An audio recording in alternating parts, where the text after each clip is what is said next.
guys. So I just wanted to take a second to address maybe an elephant in the room. So October is Infant Loss Awareness Month. It's also Breast Cancer Awareness Month. I think it's just a good time for us to think about women as a whole. Our bodies are freaking amazing. They can grow life. They can sustain life. You've got women who are able to breastfeed their children for the entire first year and beyond. I mean, it's a pretty cool thing to be a woman. We also, with that, have some horrific pitfalls. Lack of the ability to breastfeed, or lack of the ability to conceive, whether it be primary infertility, whether it be secondary infertility, whether it's something that is completely unrelated to your fertility but has a huge impact on your body. There are so many diseases that solely impact women. There's ones that solely impact men too, but really what I want to touch on is how we are speaking to and how we approach some of these topics with our female friends.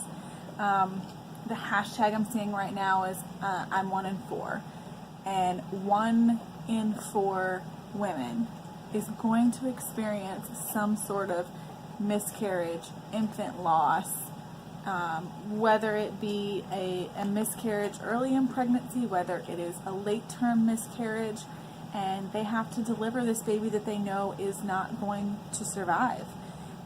You are looking at sudden infant death syndrome. Those are considered in some of those statistics because there's no reason that that child should have passed away. There's no reason that that parent should live with that grief for the rest of their life. So I got to participate in this amazing photo shoot. The link is going to be down below. There's going to be a link to a Facebook group and the post with the original photos. And then I'm also going to link the photographer, McCune Photography. She's here in Virginia where I am, who did this post. She has gone through her own tragic loss and really wants to bring light to not only the pain that we go through, but the fact that we're not alone. We are in this together, and there is a light at the end of the tunnel for many of us. So she brought together a group of women. We all put on different color dresses so that we formed a rainbow. And if you don't know the term rainbow baby, it's basically what people who have experienced some sort of loss call the child that comes to term after that loss. So they're the rainbow baby, they are the rainbow after the storm. And we came together as, I think there was 7 of us, 7 women who have gone through that, who have walked through that dark valley and came out on the other side. A couple of the women are still pregnant, and then some of them had their rainbow babies with them. It was just an overall really amazing experience, something so cool to be a part of, and I want to share that with you guys. But what I really want to touch on is how we talk to women that have gone through this. Don't say, oh, well, you weren't that far enough along. You're too young to worry about it. You can try again. There's always another baby. At least you didn't have to have the baby and watch the baby die. Hello. No, that's not how this works. Once you see those 2 pink lines or Blue Cross or whatever, once you see pregnant on a pregnancy test, that's your baby. And for so many women who are trying so hard to have a baby, that moment is life-changing. It is something that they've waited for and dreamed about, and some of them have planned and done injections and keyed on so many ovulation sticks that they probably lost count. And then you get to the first ultrasound and you hear that little heartbeat. And then that baby's even more real. And the further along you go, the more things you start learning about your child. And you're just in this rabbit hole of motherhood. But it all starts with that test. So it doesn't matter where in that journey you fall. It doesn't matter how deep into that rabbit hole you are. Your child existed, and your child matters. And we're in a place in society where there's so many major things that we need to address, that sometimes these little nuances slip through the cracks. And it's not something that, is going to be necessarily offensive or triggering to everyone. And I hate the term being triggered. I'm over it. But this is something that we really need to stop doing. We need to stop making these women feel like their child didn't matter, and taking away the comfort of having a village. That loss is just as real as losing a aunt or an uncle or a mom or a dad. You're going through the same grieving process. It does not change. Grief is grief. But a parent who's lost a child is going to grieve forever. If somebody said you have to pick one of your children and live without them forever, what would you do? Seriously, what would you do? You couldn't make that decision. And we didn't choose that. And before Calliope, we had gone through all of those whirlwinds of emotions to, oh my God, we're pregnant, we're going to have a baby. Oh, listen to the heartbeat, look at the baby. Guess what? It's either you or the baby. You don't both get to survive.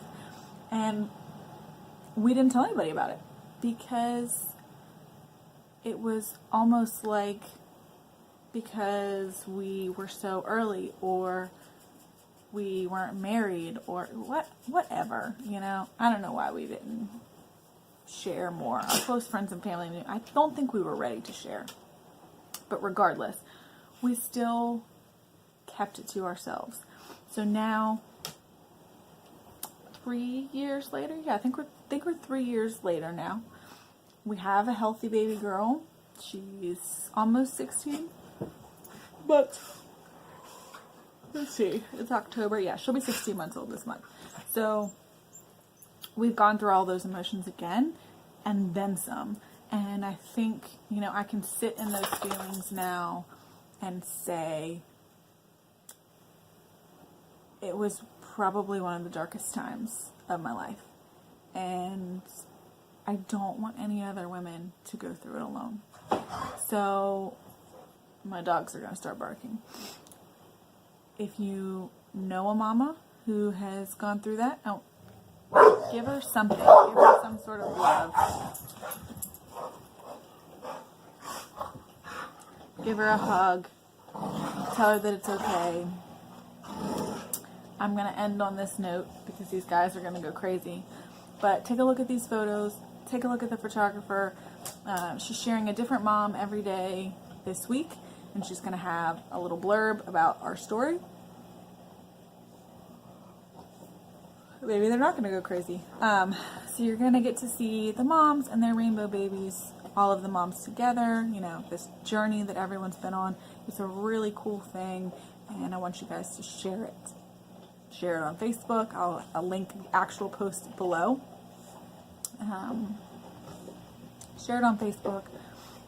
Get this photographer's message out there that you're not alone. I am 1 in 4. We are 1 in 4. And if you feel for some reason that you're not getting the support you need, reach out. I'm here. I'm pretty sure that we can find you someone to understand the grief and help you get through it. If not, there are tons of local resources if you're dealing with postpartum depression. That's another thing that people don't realize. Just because you don't take a baby home doesn't mean you can't go through postpartum depression. It is real. The hormones are real. You are still going through that postpartum hormonal phase, and you can still fall into that PPD.